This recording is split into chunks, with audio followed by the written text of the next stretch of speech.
Hello and welcome to प्रश्नोत्तर बच्चों। तो आज हम लोग क्या करेंगे, बेसिक मैथमेटिक्स का लेक्चर नंबर 2 हो गया था। लास्ट क्लास में मैंने ट्रिग्नोमेट्रिक रेशियोज के बारे में आप लोगों को सिखाया था। आज हम लोग ट्रिग्नोमेट्रिक रेशियोज के आगे हम लोग ट्रिग्नोमेट्रिक आइडेंटिटीज पढ़ लिए थे, जिसमें मैंने सिखाया था तीन इंपॉर्टेंट आइडेंटिटीज क्या होती हैं। एक बार रिवीजन कर लेते हैं क्विकली, उसके बाद हम लोग आगे बढ़ेंगे, है ना। टी रेशियोज हो गया था। टी रेशियोज में मैंने आपको एंगल्स की वैल्यू कैसे आइडेंटिफाई करते हैं, अगर हमारे पास कोई ऐसा एंगल है जो कि मेंशन्ड नहीं है, हमारे जो भी टेबल में मेंशन नहीं है, 210 का मैंने सिखाया था कल, है ना। तो उसके लिए हम लोग ने कुछ आइडेंटिटीज पर प्रॉपर्टीज पढ़ी थी, जिसमें हमने 2n पाई प्लस थीटा वाला केस दिखाया था, जिसको कंक्लूड करके हम लोग ने लास्ट में एक छोटा सा समरी बनाया था, जिसमें मैंने सिखाया था कि कैसे किसी भी एंगल्स, गिवन एंगल्स को स्प्लिट करके 90 प्लस थीटा के फॉर्म में, या 90 माइनस थीटा के फॉर्म में, या हम लोग 270 plus theta, 270 minus theta and 360 plus और minus theta and similarly 180 plus and minus theta का पेयर बना करके हम उसको सिंपल 0 से 90 डिग्री के एंगल के बीच का टेबल यूज करके हम इसको सॉल्व कर सकते हैं, जो कि हमारी क्या करेगा, कॉम्प्लेक्स प्रॉब्लम को इजी बना देगा। ठीक है। और उसके पहले एक आइडेंटिटीज पढ़ाई थी मैंने, जो पहले बोल रहा था, दैट इज मैंने तीन आपको आइडेंटिटीज सिखाई थी। मैंने कहा था यही तीन आपकी मेन है, उसके बाद सारा रीअरेंजमेंट है। तो पहला क्या था, sin square theta plus cos square theta is equal to 1। दूसरा क्या था आपका 1 plus tan square theta is equal to sec square theta, और लास्ट था cot square theta plus 1 is equal to cosec square theta. और मैंने इसमें Pythagoras theorem use करके आपको, क्योंकि ये आपका प्रूफ आपके पार्ट ऑफ सिलेबस नहीं है, बस नॉलेज के लिए बेसिक आइडिया होना चाहिए कि टी रेशियोज में पाइथागोरस का यूज करके हमने बनाया था sin थीटा और cos थीटा और tan थीटा का फॉर्मूला। दैट इज हमने क्या सिखाया था वहां पर, पीवीपी अपॉन एचएचपी के लिए मैंने क्या सिखाया था, पहला जो पेयर होगा रेशियो का, परपेंडिकुलर अपना हाइपोटेन्यूज क्या होगा, sin थीटा को रिप्रेजेंट करेगा। तो मैंने वही सेम प्रॉपर्टी यूज करी। मैंने कैसे करा, मैंने पहले लिखा पाइथागोरस थ्योरम के हिसाब से h square equal to b square plus b square, फिर क्या करा, dividing both side by h square करके, और ये छोटा सा प्रूफ मैंने करके दिखाया। सिमिलरली हम ये दोनों भी प्रूव कर सकते हैं। ये मैंने लास्ट क्लास में आपको पढ़ाया था। ये हो गया क्विक रिवीजन। आज क्या करने वाले हैं, आज हमें कुछ फॉर्मूलेज होते हैं ट्रिग्नोमेट्री के, और ये होमवर्क दिया था, ये भी करेंगे अभी हम लोग, है ना। कुछ फॉर्मूलेज रह गए थे, उसके बारे में हम लोग थोड़ा डिस्कस करेंगे। ये फॉर्मूलेज पढ़ेंगे और इसके बाद हम लोग कुछ क्वेश्चंस यहाँ पे हैं ये लगाएंगे, और इसके बाद हम लोग स्टार्ट करेंगे कि नया एक topic, that is coordinate geometry. ठीक है। तो पहले ट्रिग्नोमेट्री को हम लोग फटाफट खत्म कर लेते हैं। तो ये होमवर्क सॉल्व कर लेते हैं। ये होमवर्क में क्या किया था, पहला क्वेश्चन दिया हुआ है आपका cos ऑफ -60 डिग्री। सबसे पहले हम इसको देखेंगे कौन सा फॉर्मूला हमने पढ़ा हुआ है जो कि यहाँ पे यूज हो रहा है। तो पहला फॉर्मूला मैंने पढ़ा था cos ऑफ माइनस थीटा। कैसे दिखाया था मैंने, यहाँ निगेटिव है ना, तो निगेटिव एंगल के लिए क्या सिखाया था मैंने, निगेटिव एंगल कैसे बनता है, जब हम क्या करें बताइए, क्लॉकवाइज डायरेक्शन में एंगल बनाए। क्लॉकवाइज क्या होता है, इस दिशा में। तो यहां से ये लाइन क्या हो रही है, एक एंगल बना रही है 60 डिग्री इन द क्लॉकवाइज। तो ये क्या कहलाएगा, this will be my negative angle -60, है ना। तो अब ये कौन से क्वाड्रेंट में पहुंच गया, ये मैं ऐसे पढ़ा रहा हूं जैसे आपने कभी फॉर्मूला पढ़ा ही नहीं है, बस आपने एएसटीसी रूल पढ़ा है। अगर जो मैंने फॉर्मूला दिया वो याद होगा तो आपको पता होगा ये प्लस cos थीटा होने वाला है। नहीं याद है, उसके लिए मैंने ये बताया कि अगर कोई भूल जाए तो एग्जाम में भी हम एएसटीसी का यूज करके बता सकते हैं। तो ये देखिए क्या, तो इसका एरिया है, ये cos का एरिया है, हमें निकालना क्या है, cos ऑफ थीटा निकालना है। तो cos माइनस थीटा क्या हो जाएगा, प्लस cos 60। अब cos 60 की वैल्यू अगर आपको याद है तो आप डायरेक्टली इसको सॉल्व कर सकते हैं। अगर नहीं भी याद है तो आपके पास ऑलरेडी मैंने ये टेबल बना करके आपको दिया हुआ है, दैट इज 1/2। ठीक है। तो पहले का आंसर क्या आ गया, वेरी सिंपल 1/2। सिमिलरली अभी देखो वो 210 वाला क्वेश्चन दोबारा से आ गया। यहाँ tan ऑफ 210 है, तो 210 को कैसे लिख सकते हैं। अब यहाँ पे हमने पीछे फॉर्मूला पढ़ा हुआ था 90 प्लस थीटा, याद है, 180 प्लस थीटा। तो यहाँ पर 90 प्लस थीटा तो बनेगा। यहाँ सबसे अच्छा क्या होगा हमारे लिए, अगर हम इसको 180 प्लस 30 लिख दें, तो tan 180 प्लस थीटा कैसे सिखाया था मैंने कहा था 180 हो या 360 हो, tan का tan होगा, sin का sin होगा, cos का cos होगा। इसके बाद पहले लिख देंगे हम tan ऑफ थीटा। ठीक है। इसके बाद फिर डिसाइड ये कैसे करेंगे कि ये पॉजिटिव होगा नेगेटिव होगा। तो फिर से सेम कांसेप्ट, क्या अब यहाँ पर तो पॉजिटिव एंगल है, तो पॉजिटिव एंगल वाले केस में क्वाड्रेंट कैसे डिसाइड करते हैं, तो उसके लिए एएसटीसी में यहाँ पर 0 डिग्री, यहाँ पर 90, यहाँ 180 और यहाँ पर 270 और यहाँ होता है 360। अगर किसी को रेडियन में करना हो कि सर आप ऐसे लिख दे रहे हो लेकिन बुक में और बाकी जगह पर ये रेडियन में होता है, ये हो गया आपका पाई बाई 2, यहाँ पर 0 तो 0 ही रहता है, यहाँ पर 360 हो गया 2 पाई, ठीक है। ये हो गया तुम्हारा पाई और ये क्या हो गया 2 पाई बाई 3, ये हो गया तुम्हारा, ठीक है। इस तरीके से तो ये आपके सारे रीडियन में भी लिख दिए मैंने। अब यहाँ पर फटाफट पहले पता कर लेते हैं कि ये एंगल कहाँ लाइक करता है। तो 210 किसके बीच में है, 270 180 के बीच में, यानी यहाँ कहीं होगा। ये कौन सा क्वाड्रेंट है, थर्ड क्वाड्रेंट है। ये किसका इलाका है, tan का इलाका है। ये क्या होगा प्लस। अब tan 30 की वैल्यू बताओ कैसे निकालेंगे। tan 30 की वैल्यू अगर आपको याद है, नहीं याद है तो अगर तुम्हें sin 30 याद है, sin 30 और cos 30 तो भी तुम निकाल सकते हो, है ना। तो sin 30 क्या होता है 1/2, cos 30 क्या होता है √3/2। ये क्या बन जाएगा 1/√3। तो मैंने हमेशा आपको बोला है कि जब भी मैं पढ़ाता हूं तो मैं ये सोच के पढ़ाता हूं कि कोई भी अगर हमारा एग्जामिनेशन हॉल में पैनिक सिचुएशन आ जाए, हमें याद होना चाहिए। तो सही बात है कि हमें याद होना चाहिए। अगर नहीं याद है तब भी आपके पास मल्टीपल ऑप्शन है किसी भी एक क्वेश्चन को सॉल्व करने के लिए। तो बस मैं आपको वही सिखाता हूँ। थर्ड क्वेश्चन क्या है, थर्ड क्वेश्चन इज sin 300 है। 300 को ब्रेक करो दो हिस्से में, तो यहाँ क्या बन गया देखो sin 270 प्लस 30। अब 270 के लिए मैंने क्या सिखाया था, 270 हो या 90 हो, तो मैंने कहा था कि sin का हो जाएगा cos, cos का हो जाएगा sin, tan का हो जाएगा cot, और रेसिप्रोकल तो हम निकालना जानते ही हैं। रेसिप्रोकल के लिए हम इतनी मेहनत नहीं करते हैं, वो हम ऑटोमेटिकली कैलकुलेट कर लेंगे। तो यहाँ पर अभी जो हम लोग करने वाले हैं वो यूज कौन सा करेंगे 270। तो साइन का मैंने अभी अब सिखाया तुमने, तो यहाँ क्या लिखोगे cos। अब डिसाइड कैसे करेंगे, पॉजिटिव होगा नेगेटिव होगा, फिर से ये एसपीसी रूल। तो 270 कहाँ है, यहाँ पर।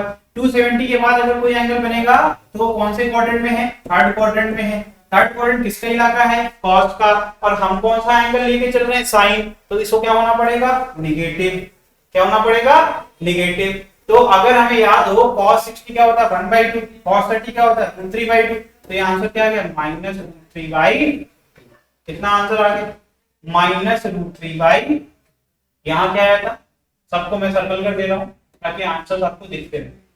लास्ट बचा है, एक ही क्वेश्चन बचा है, वो भी कर लेते हैं। लास्ट क्वेश्चन कौन सा बचा आपका, अब बचा cos 120, ठीक है। उसको अलग तरह से कर देता हूं ताकि दिखता रहे। अब ये चौथा आपका क्वेश्चन है, दैट इज cos ऑफ 120। इसको भी ब्रेक कर सकते हैं हम लोग, 120 को ब्रेक कर देते हैं। 9 मैंने कितनी बार बोला 90 के अंदर ना, या फिर जो आपके पास ऑप्शन है वो यूज करो। तो cos ऑफ क्या हो जाएगा 90 प्लस 30, 90 प्लस 30, ठीक है। और मैंने अभी सिखाया था 90 हो या 270 हो तो क्या होगा, साइन का cos, cos का साइन, tan का cot, याद कर लो।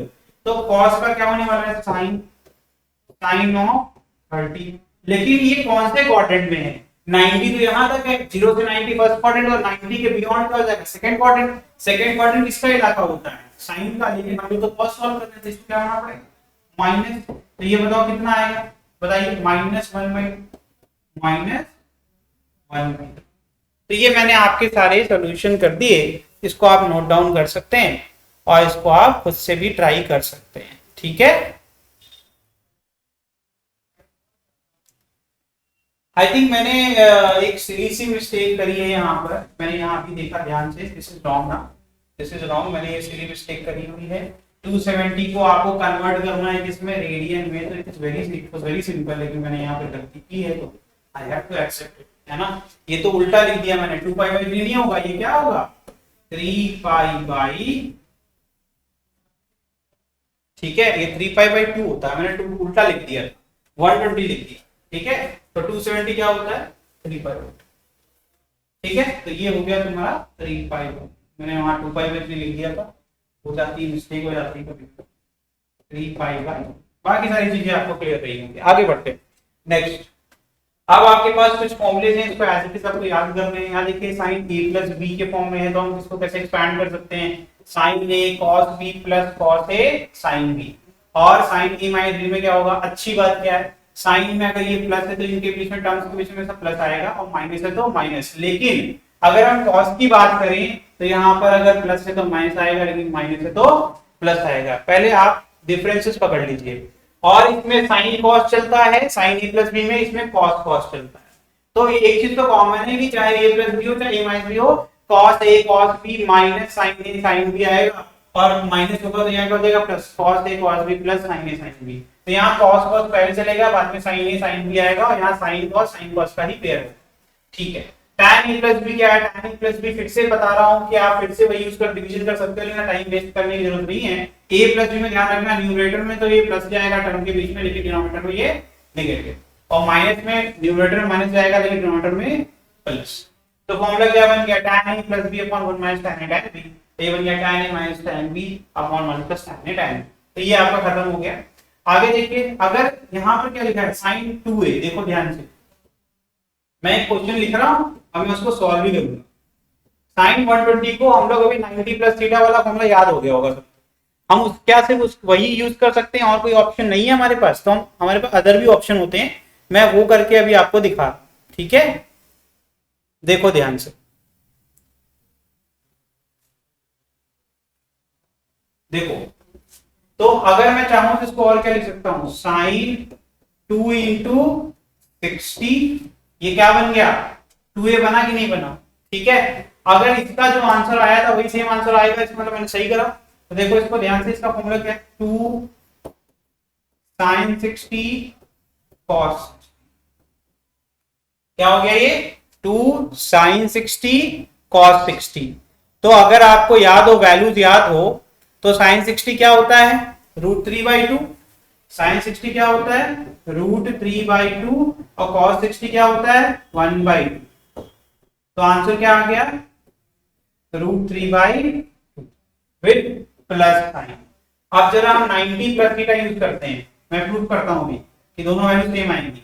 sin 120 को दूसरे फॉर्मूले से करते हैं, sin 90 प्लस 30, तो ये क्या हो जाएगा बेटा 90 है तो क्या जाएगा cos 30, और प्लस होगा या नेगेटिव होगा, 90 के बाद सेकंड क्वाड्रेंट में साइन का इलाका होता है तो ये प्लस होगा, cos 30 कितना होता है तो सेम आ गया। इसका मतलब है ये फॉर्मूला सही है ना।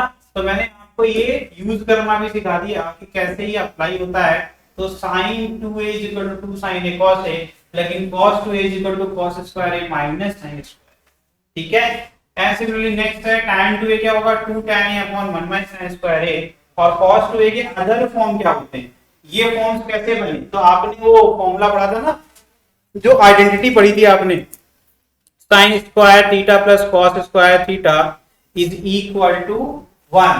तो अगर हम यहाँ cos स्क्वायर a की वैल्यू पुट कर दें, क्या पुट कर सकते हैं cos स्क्वायर a की value 1 minus sin square a, तो क्या बन जाएगा 1 minus 2 sin square.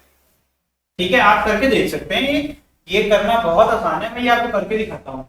cos of 2 theta is equal to क्या होता है cos square theta minus sin square, और पहले से क्या पढ़ के आए हैं cos square theta plus sin square theta is equal to 1। तो cos square theta is equal to क्या लिख सकते हैं 1 माइनस, अब इसको उठा के पुट कर दो, तो ये क्या हो जाएगा 1 minus sin square theta minus sin square theta, ये दोनों जुड़ जाएंगे तो क्या बन जाएगा 1 माइनस 2 sin। देखो आ गया ना। सिमिलरली अगर हमने sin स्क्वायर थीटा की वैल्यू पुट कर दी, तो यहां से sin स्क्वायर थीटा की वैल्यू क्या बन सकती है, sin स्क्वायर थीटा बराबर हो सकता है, देखो अब मैंने cos को भेज दिया 1 माइनस cos, सेम उसी तरीके से। तो जब यहां पुट करोगे, जब माइनस लगा हुआ माइनस माइनस कर जाएगा प्लस, ये बन जाएगा 2 cos स्क्वायर थीटा माइनस 1। करके देखिएगा, ये आपको होगा। ये से इतना इंपॉर्टेंट है, डेरिवेशन नहीं आ रहा है तो फॉर्मूला आना चाहिए आप लोग, फॉर्मूला आप भूल नहीं सकते। ठीक है, देखिए यहाँ पे आगे बढ़ रहे हैं। नेक्स्ट है 1 प्लस cos थीटा, देखो यहाँ स्क्वायर नहीं है, 1 प्लस cos थीटा क्या होगा 2 cos स्क्वायर थीटा अपॉन 2। तो मतलब अगर ये a की वैल्यू बता रहा हूं, सिखा रहा हूं, a की वैल्यू अगर आपको 60 है तो यहाँ पर कितनी वैल्यू पुट करेंगे 60/2 कितना हो जाएगा 30, आधा करना है, ध्यान रखना है इसको। यहाँ पर जो एंगल है वो यहाँ वाले एंगल का आधा होता है। फिर दूसरा formula 1 minus cos theta is equal to क्या होगा 2 sin स्क्वायर थीटा बाई 2, याद रखना ये बहुत इंपॉर्टेंट फॉर्मूले हैं। ठीक है, चलिए आगे बढ़ते हैं। ये क्या है, ये वैल्यूज की कहां से कहां तक sin थीटा की वैल्यू हो सकती है, cos थीटा की वैल्यू कहां से कहां तक हो सकती है, tan थीटा की वैल्यू कहां से कहां तक हो सकती है। ठीक है, तो अगर आप टेबल पढ़ोगे, जो टेबल आपको दिया गया है, तो sin थीटा की मैक्सिमम वैल्यू क्या हो सकती है 1, और मिनिमम वैल्यू क्या, सबसे कम वैल्यू क्या होती है, -1, ठीक है। और cos थीटा की वैल्यू क्या हो सकती है, मिनिमम -1 और मैक्सिमम +1। और tan थीटा की सबसे छोटी वैल्यू, तो निगेटिव में जितनी बड़ी वैल्यू होती है उतनी छोटी मानी जाती है, तो कहते हैं माइनस में निगेटिव अनंत वैल्यू, और यहाँ पर मैक्सिमम क्या होगा, +∞, तो ये अनंत से अनंत तक जाता है, ठीक है, ध्यान रखना। और ये आप भूल भी सकते हो, ये अगर आप भूल भी गए तो कोई बड़ी बात नहीं है, क्योंकि इतनी बार आपको नहीं मिलेगा क्वेश्चन में, लेकिन ये जो लिखा है, नीचे वाली जो बात लिखी है, ये आप नहीं भूल सकते। नीचे जो लिखा है, ये क्या लिखा है, अगर जो एंगल यानी कोण बन रहा है वो बहुत छोटा है, तो मान लीजिए 5 डिग्री से भी कम है, 5 डिग्री से भी कम है, तो जो साइन थीटा है वो सीधे थीटा के बराबर हो सकता है, और कॉस थीटा 1 के बराबर हो सकता है, tan थीटा भी थीटा के बराबर हो सकता है। तो ये करके दिखाता हूं मैं आपको। जैसे मान लीजिए साइन थीटा बराबर आपने इस त्रिभुज के हिसाब से करेंगे तो P/H होता है, ये फॉर्मूला मैंने पीछे पढ़ाया हुआ है। तो अगर यहाँ पर थीटा बहुत छोटा है तो हम लिख देंगे थीटा बराबर P/H। ये चीज सिखा रहा हूँ, ये न्यूमेरिकल में इस्तेमाल करके आगे दिखाऊंगा जब फिजिक्स पढ़ाऊंगा आगे। अभी फिजिक्स का सिर्फ आपको इसका इस्तेमाल सिखा रहा हूँ, ठीक है। इसी प्रकार से अगर cos थीटा की बात करें तो cos थीटा, अगर थीटा बहुत छोटा है तो इसको सीधे क्या मान लेंगे, 1 मान लेंगे। अब देखो ध्यान से, साइन थीटा की जो वैल्यू आ रही है वही थीटा आ रही है, और tan थीटा की वैल्यू भी थीटा आ रही है। तो यही से कहते हैं कि अगर थीटा वेरी स्मॉल, बहुत छोटा है, तो अगर तुम्हें tan थीटा निकालना है तो तुम उसको sin थीटा के बराबर कर सकते हो, और sin थीटा को तुम थीटा के बराबर कर सकते हो। इसका अर्थ ये हुआ कि tan थीटा जब थीटा बहुत स्मॉल होता है तो sin थीटा के बराबर हो जाता है। और अगर हमें कभी ऐसा हुआ, ये ट्रायंगल के अंदर हम tan थीटा नहीं निकाल सकते लेकिन sin थीटा निकाल सकते हैं, और थीटा बहुत छोटा होगा, तो सीधे आंसर में क्या लिख देंगे, sin थीटा की वैल्यू। ये बहुत इंपॉर्टेंट है कि tan थीटा की डायरेक्टली वैल्यू लिख दे रहे हैं, ठीक है। तो ये बात याद रखिएगा, ठीक है। यहीं पर तुम्हारा ट्रिग्नोमेट्री खत्म हो रहा है, ठीक है। इसके बाद हम लोग क्या करेंगे, ये वैल्यू, ये जो मैंने अभी लास्ट में सिखाया ना बेटा, अब देखो मैं इस्तेमाल कर रहा हूँ। तो बताओ थीटा क्या है, <5 डिग्री है कि नहीं है, तो साइन थीटा क्या हो जाएगा, थीटा के बराबर, और tan थीटा क्या हो जाएगा, वो भी थीटा के बराबर, और cos थीटा क्या हो जाएगा, वो तो 1 के बराबर। तो इसका आंसर आप चाहें तो खुद से कर सकते हैं। तो पहले का आंसर क्या हो जाएगा, 1, है ना। देखो बहुत छोटे एंगल दिया हुआ है, अभी मैंने यही ज्ञान आपको सिखाया था, ठीक है। और दूसरे का आंसर आप क्या कर सकते हैं, तो आपको रेडियन में करना आना चाहिए। ध्यान रखना है कि हमें डिग्री में आंसर नहीं देना होता है, हमें रेडियन में देना होता है, ठीक है। हम कभी भी आंसर को डिग्री में नहीं दे सकते, हमें रेडियन देना। मैंने यूनिट लिखवाई थी, तो अगर मैं यहां पर लिखूंगा तो यहां पर कैसे लिखूंगा, sine 1 degree is approximately equal to 1 degree को रेडियन में कैसे करेंगे, π/180, यानी उत्तर क्या आया, π/180, यही तो है। और एंगल हमने लिखा जरूर है, लेकिन यूनिट तो हम लिखते नहीं है इसकी, यूनिट तो होगी नहीं, वैल्यू होगी। तो वैल्यू कितनी आ रही है, π/1। तो आंसर तुमने गलत, उसमें पता है एमसीक्यू में क्या दिया हुआ है, एमसीक्यू में एक में 1 डिग्री दिया है, बी में आपका π/180 दिया गया है, सी में आपका दिया गया है 3 डिग्री, और डी में दिया गया है कोई भी नहीं। अब अगर आपने ये लगाया तो आप गलत हो गए, आंसर कौन सा होगा, बी वाला। समझ में आया कि आप कभी कभी फॉर्मूले को इतना ज्यादा याद कर लोगे कि गलतियां होने की चांसेस बढ़ जाती हैं। तो हम लोग ये ध्यान रखना चाहिए कि हमने ही सिखाया हुआ है कि कभी भी डिग्री में उत्तर नहीं होता है, उत्तर हमेशा रेडियन में होता है। इसी प्रकार से यहां पर tan 2 डिग्री क्या हो जाएगा, 2 डिग्री इंटू, और ये क्या हो जाएगा बेटा, इसका उत्तर क्या होगा, π/90। और तीसरे वाले का बताइए यहां क्या होगा, इस केस में, इसी केस में सिर्फ उत्तर क्या होगा, 1। क्यों ऐसा होगा, देखो ध्यान सुनना, क्यों ऐसा होगा, साइन थीटा में और tan थीटा में हम एंगल को ही आंसर मानते हैं, लेकिन कॉस में हम क्या करते हैं, 1 कर देते हैं, वैल्यू है। और जब ये संख्या है तो यहाँ पर डिग्री और रेडियन की कोई बात नहीं होगी। तो तीसरे वाले का आंसर क्या होगा, इसका आंसर क्या होगा, 1, और इन दोनों का आंसर क्या होगा, तो ये बहुत ही अच्छा क्वेश्चन है, ये कंसेप्ट आपका चेक कर देता है ये क्वेश्चन पूरा। तो इसको ध्यान से आप समझिए, ठीक है। चलिए अब हम लोग का ट्रिग्नोमेट्री पूरी तरीके से खत्म हो गया है। ट्रिग्नोमेट्री खत्म हो गया है तो हम लोग क्या कर सकते हैं, हम लोग अब यहाँ स्टार्ट करेंगे एक नया यूनिट जो कि है कोऑर्डिनेट ज्योमेट्री। और कहीं ना कहीं कोऑर्डिनेट ज्योमेट्री भी आपको पहले से आता है और ये नोट्स आपके लिए है, तो मैं इसमें जो मेन बातें हैं वो बताऊंगा, सीधे एक साइड पर लिख करके ही पढ़ाऊंगा। तो सीधे आते हैं कोऑर्डिनेट ज्योमेट्री। तो कोऑर्डिनेट ज्योमेट्री क्या है और क्यों बनाई गई। जैसे मान लीजिए किसी भी तल पर, किसी भी प्लेन के ऊपर अगर आपको कोई बिंदु ढूंढना है, क्या करना है, एक पॉइंट ढूंढना है, तो उस पॉइंट को हम कैसे ढूंढ सकते हैं, मैं अभी आपको ये करके यहाँ दिखाता हूँ। ठीक है, अगर मैं आपके सामने क्या करूं, एक ब्लैंक स्लाइड ले लेता हूं, एक ब्लैंक स्लाइड लेता हूं, एक खाली स्लाइड ले लेता हूं और उसके बाद उस पर एक एक्टिविटी करके देखता हूं। जैसे देखो मैंने यहां पर एक बिंदु बनाया, मैंने यहां पर एक बिंदु बनाया, इसका नाम दे दिया मैंने बी। तो पहले ये जान लो कि कोऑर्डिनेट ज्योमेट्री क्यों बनी और उसका क्या काम है हमारे फिजिक्स के अंदर। तो जैसे अगर कोई भी ऑब्जेक्ट है, कोई भी ऑब्जेक्ट मोशन करता है, कोई भी वस्तु क्या कर रही है, अगर किसी एक जगह पर रखी हुई है, उस वस्तु को अगर हमें ढूंढना है तो हमें उसकी जगह पता होना चाहिए ना। तो हम कैसे ढूंढते हैं, अगर हम देखें तो हम अपने सर को क्या करते हैं, अलग अलग एंगल पर घुमाते हैं, जहां हमको दिख गया सामने हम उसी दिशा में चल देते हैं। तो तुमने क्या करा, उसको ढूंढा ना, उसकी लोकेशन कैसे ढूंढी, देखो ध्यान से। सिमिलरली अगर तुम इस कोने को क्या मान लो यहां से तुम शुरू कर रहे हो, यहां से इस चीज को ढूंढने के लिए तुम यहाँ खड़े हो, तो तुम क्या करोगे, इस बिंदु तक कैसे पहुंचोगे, पहले तुम इसका अलग अलग दिशाओं में देखोगे और जहां तुमको दिखेगा तुमने उस दिशा में अपने सर को क्या कर दिया, फिक्स कर दिया, ये लाइन बन गई। लेकिन क्या इस लाइन पे हम चल सकते हैं, क्या इस लाइन पे चल सकते हैं। जैसे मान लो कि यहाँ पर जिस दिशा में तुम इसको देख रहे हो बीच में तुम्हारे रास्ते नहीं है, तुम यहाँ मान लो यहाँ बिल्डिंग है, तुम छत पे खड़े हो और अपने छत से देख रहे हो और तीसरी बिल्डिंग पे, तो तुम डायरेक्टली कूद तो नहीं जाओगे।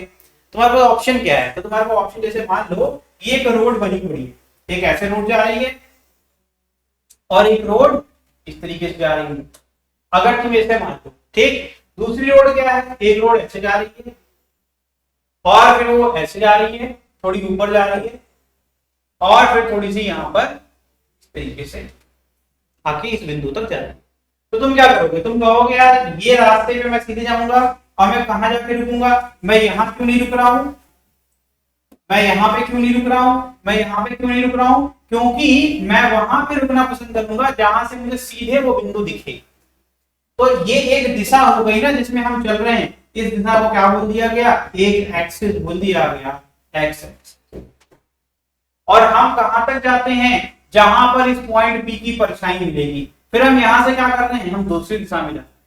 और ये दिशा कौन सी है, वाई एक्सिस। तो ये दिशा वाई एक्सिस तभी कहलाएगी जब वो एक्स एक्सिस के कितने डिग्री पर हो, 90 डिग्री, यानी लंबवत होना चाहिए, यानी परपेंडिकुलर होना चाहिए। अगर ये नहीं होगा परपेंडिकुलर तो वो वाई एक्सिस नहीं कहलाएगी, वो एक्स वाई के बीच में कोई एक्सिस कहलाएगी, उसको एक्सिस ही नहीं कहेंगे, कोई लाइन कह देंगे।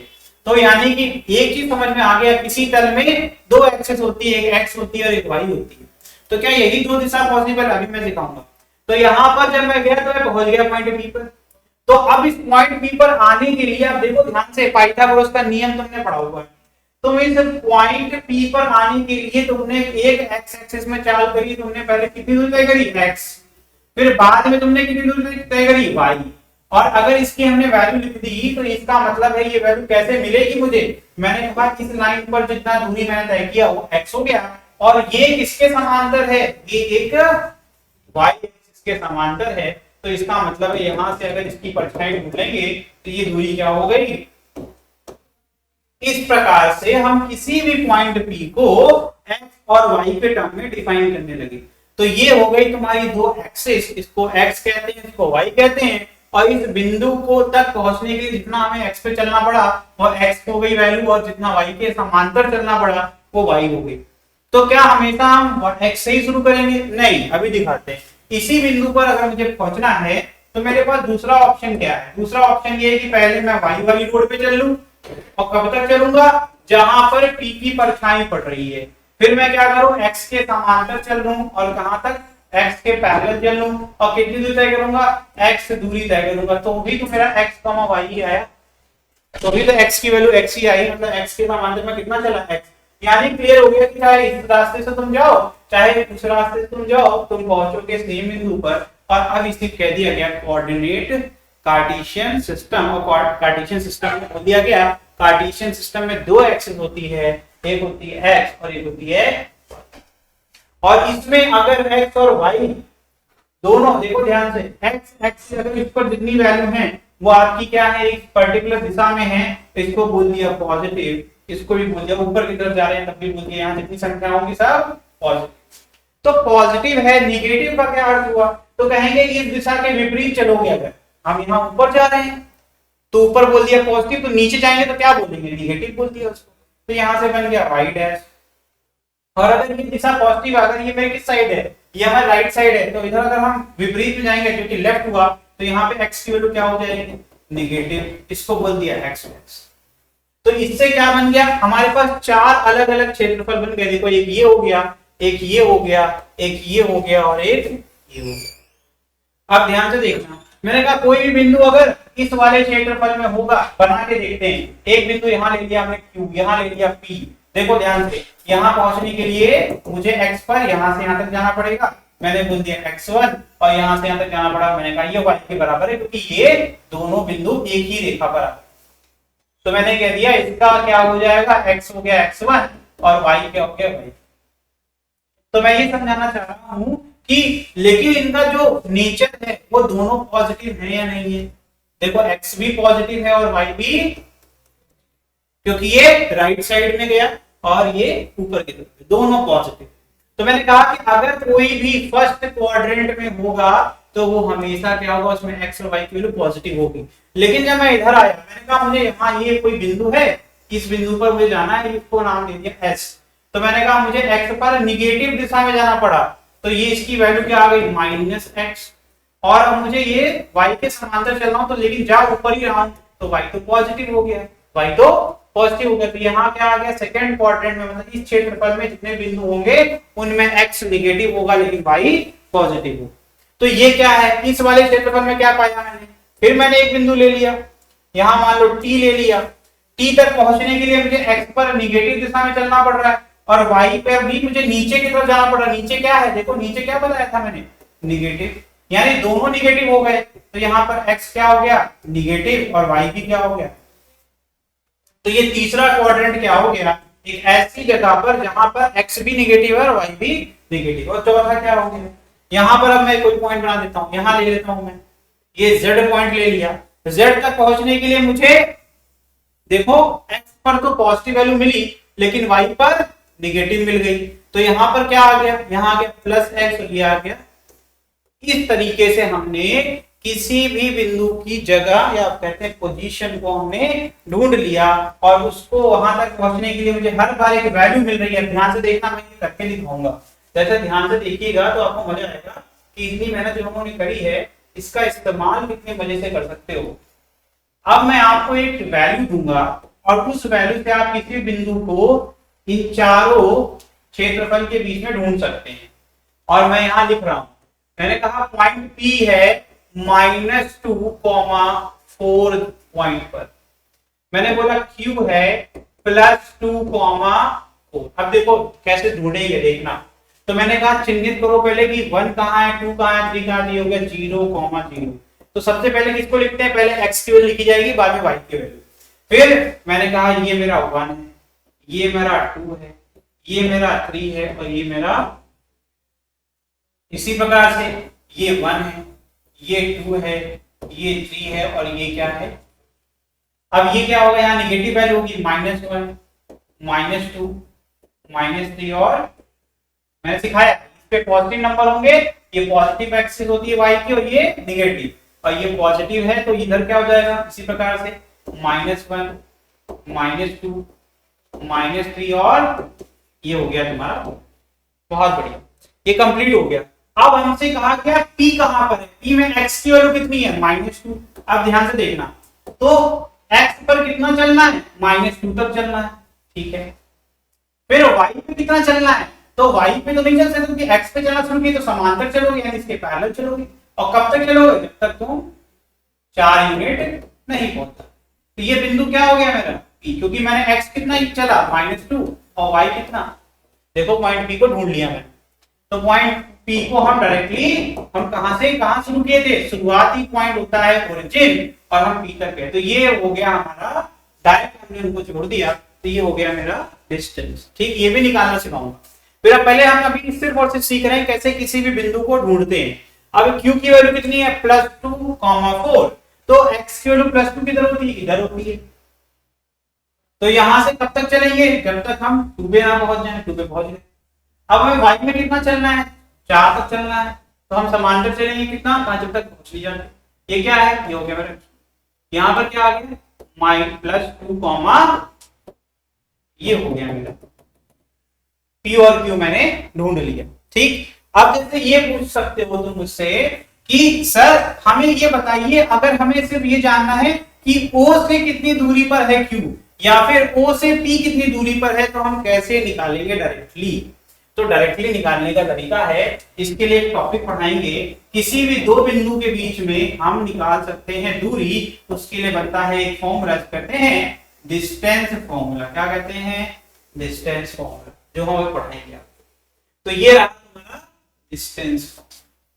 तुम पता है तुम P और Q के बीच की दूरी भी निकाल सकते हो, इस फॉर्मूले की मदद से तुम P Q के बीच में निकाल सकते हो। मान लो कोई बिंदु यहां पर होगा तो इन दोनों के बीच में निकाल सकते हो, यहां से यहां के बीच में निकाल सकते हो, किसी भी दो बिंदु के बीच में आप वैल्यू दूरी निकाल सकते हो। तो ध्यान से देखना, तो यहां पर फॉर्मूला क्या कहता है, ध्यान से देखिए।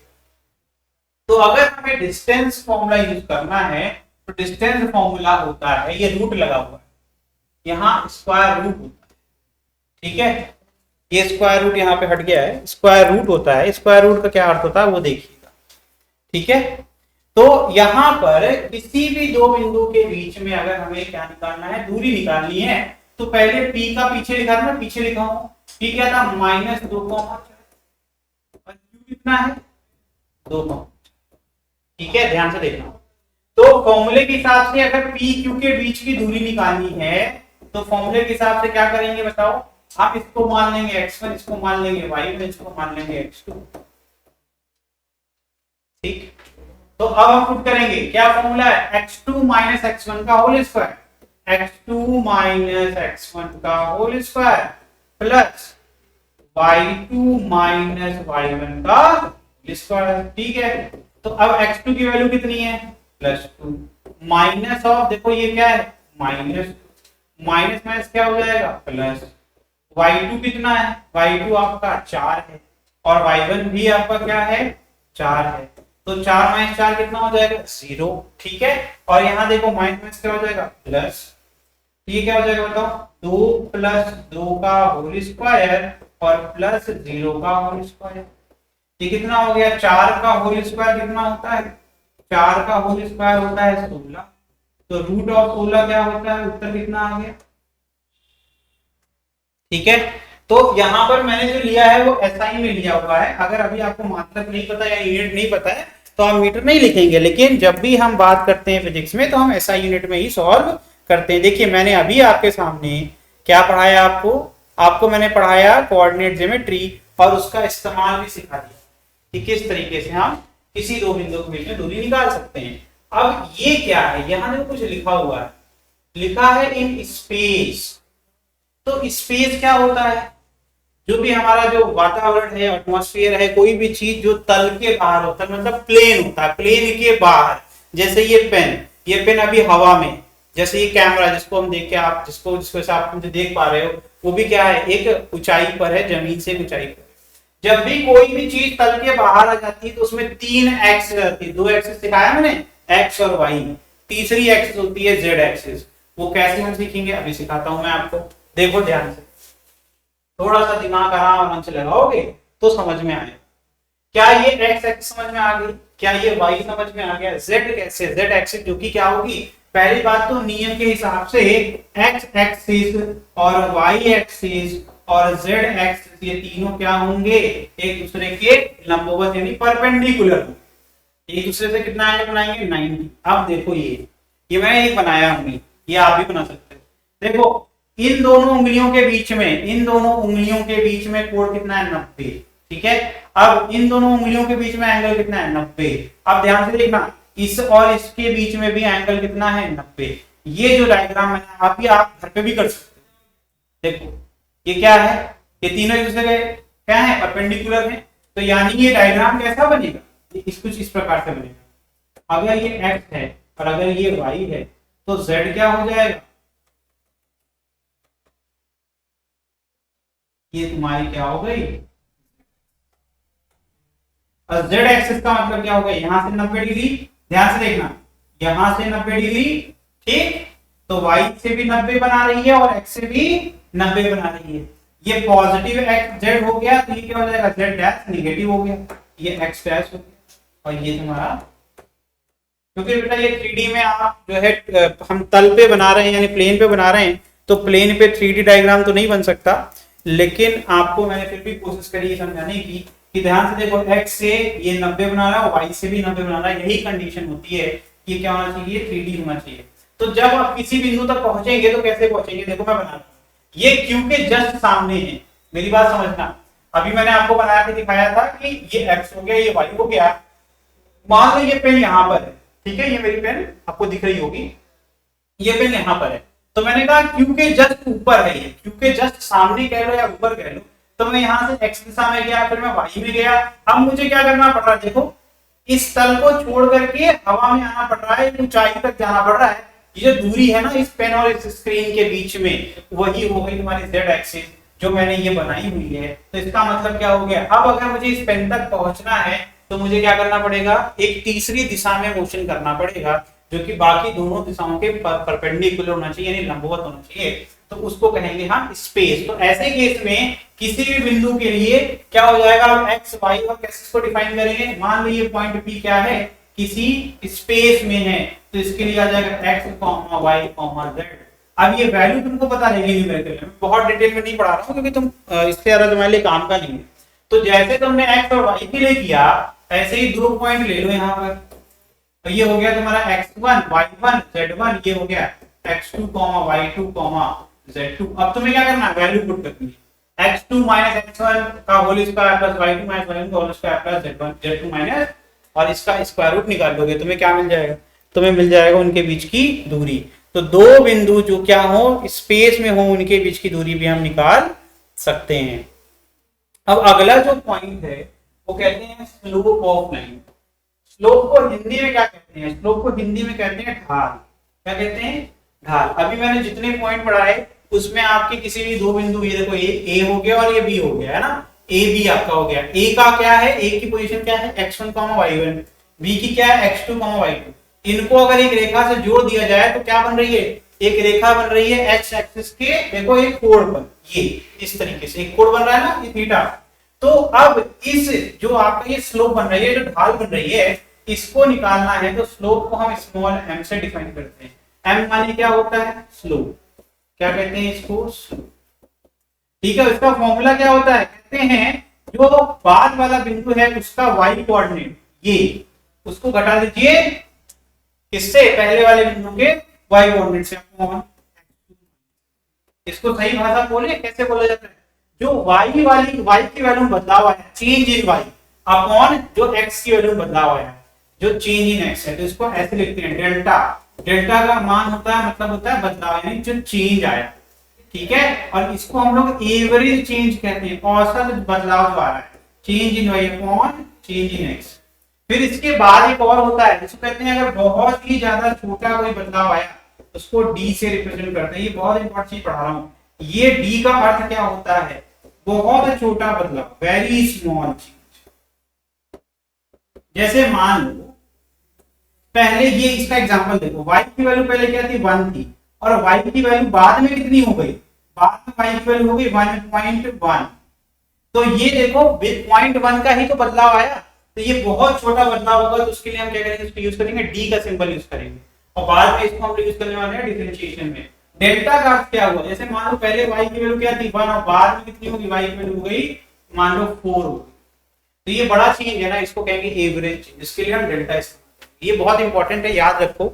और तीसरा क्या फॉर्मूला यहाँ होता है, इसी m को हम लिख सकते हैं, अगर हमको कोण की वैल्यू पता है, n थीटा पता है, तो m की वैल्यू tan थीटा के बराबर भी होती है। ये सारे फॉर्मूले 1 2 3 और 4, ये सारे आपके फॉर्मूले यहाँ पर लिखा हुआ है। लेकिन मैंने खुद से लिख के दिखा दिया आपको, ठीक है। यही सेम चीज यहाँ लिखी हुई है, ठीक। अब ध्यान से देखना, थीटा जब भी लेंगे तो यहाँ पर क्या है, पॉजिटिव है एक्स एक्सिस, यानी किस दिशा में एंगल बनेगा, एंगल हमेशा एंटी क्लॉकवाइज बनना चाहिए, ये बात मिस नहीं करनी है। थीटा हमेशा कैसे बनेगा, एंटी क्लॉकवाइज में बनेगा, ठीक है। चलिए आगे पढ़ते हैं। तो ये आपको मैंने सिखाया स्लोप। अब हम इस्तेमाल करेंगे, स्लोप निकालेंगे। यहाँ देखिए एब्सिसा एंड ऑर्डिनेट, ये एब्सिसा ऑर्डिनेट का मतलब समझ लीजिएगा। यहाँ पर हम लोग जो x और y को है, x की जो वैल्यू होती है, जो x वाली वैल्यू होती है ना, इसको एब्सिसा कहते हैं, और y की वैल्यू को हम क्या कहते हैं। तो इतना कोई परेशान होने वाली बात नहीं है, ठीक है। हमें x और y की वैल्यू निकालनी है। Also find distance from y and x axis, ठीक है। तो कह रहे हैं कोई एक बिंदु है, कोई एक बिंदु है 2,14, x की वैल्यू कितनी है 2 और y की वैल्यू कितनी है 14, ठीक है। तो अब अगर हमें इसके लिए निकालना है x और y की वैल्यू, तो अब मुझे बताओ, ये क्या तुम देख करके डायरेक्टली नहीं बता सकते हो, बताओ।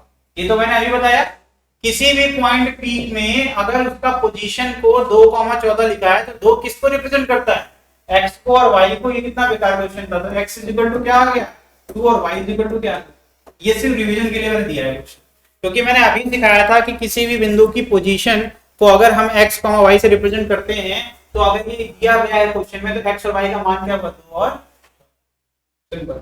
आगे कह रहे हैं find the value of a if distance between the point is -9, अब देखो यहाँ सेंटीमीटर में दिया गया है।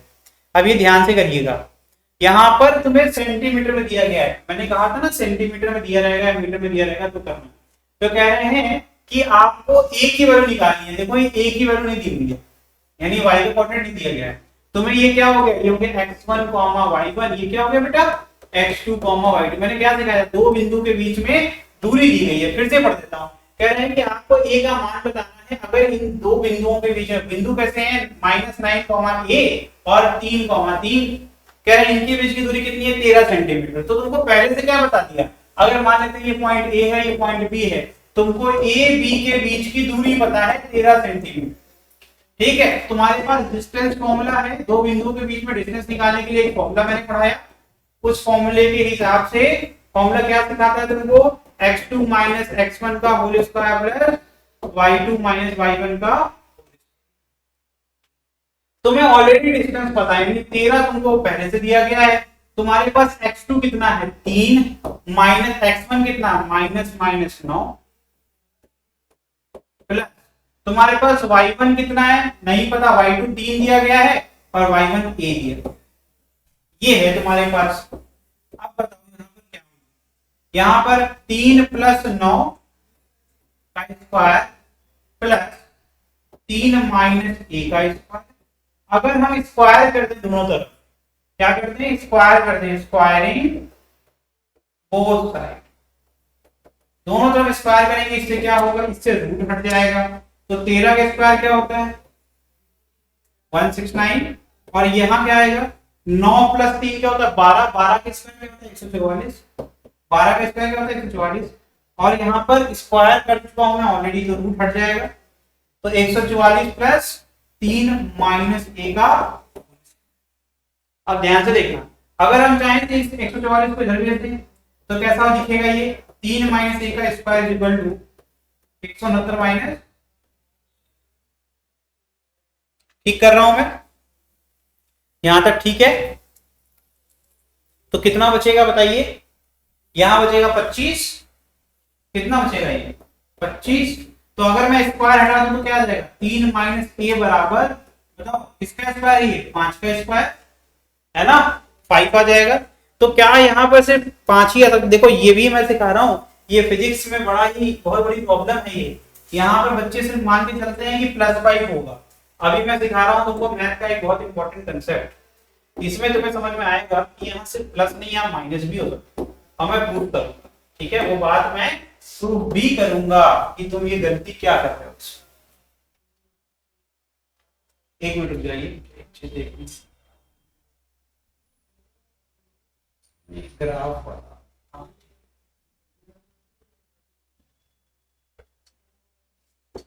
चलो अब सीखो। तो यहां पर सबसे पहले क्या जो 3 माइनस ए का स्क्वायर है वो 25 के बराबर था, है ना?